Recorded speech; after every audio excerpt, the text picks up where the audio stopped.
Hey everyone, Jackie Sinclair here with Go Digital Diva. I wanted to come on and create a really quick video on 3 ways to boost your social media presence.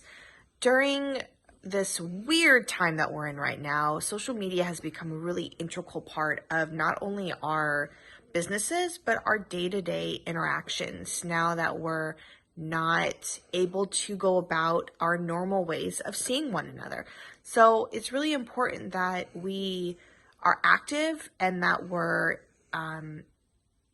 engaging with the audience that's there, because the attention that you have from them right now is probably the highest and most intriguing and the most interactive that you'll have in a long time.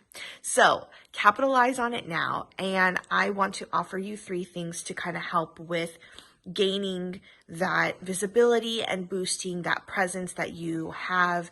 If you've not been active on social media, get on there right now and become active, because this could, 1, bring in a whole new slew of customers that you didn't have before. 2, expand your audience viewership to people who don't normally go on social media. They're not active on it. They are right now, because it's an outlet. It's a hub for people to see what's going on. So get on it. And then 3, it's just always a good business practice to be active on social media. When people go to your pages, they're going to want to see, what your area of expertise are. Are you adding value? Are you putting out things that they can utilize, and apply on a daily basis, right? It's your platform to show what you know the most about and why you're the best to work with.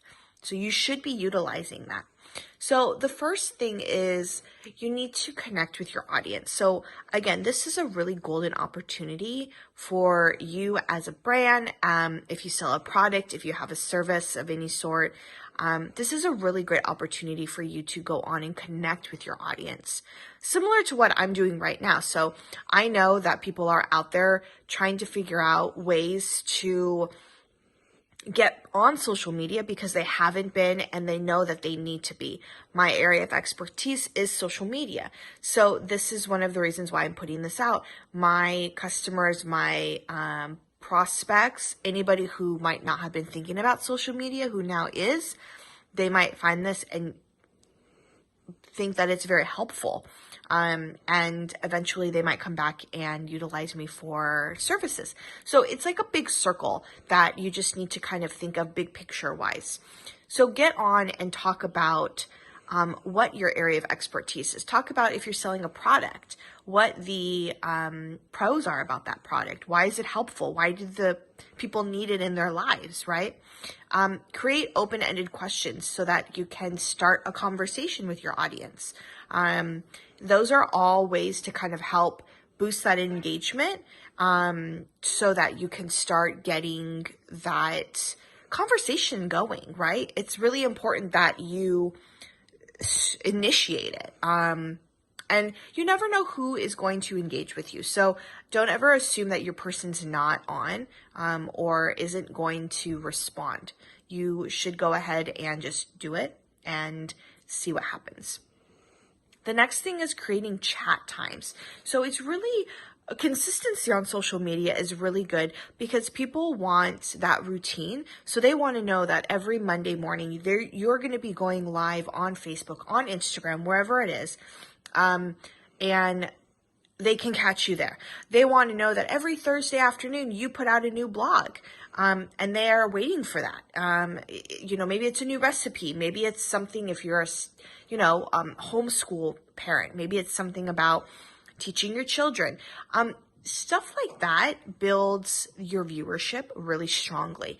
And it gives some kind of a nurturing trust between you and your audience, because they know that you're going to show up at that time.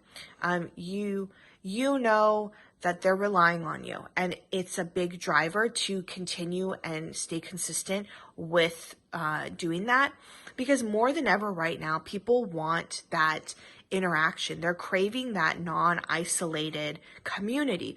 They want that loneliness, that sense of, being alone to go away. And when you create these chat times, especially if it's an interactive live where you're talking with people and you're taking questions and you're answering questions and you're asking them, it's really a positive way for your community to come together. And that's really important right now. I mean, people are really wanting that sense of community online right now because we don't have it outside.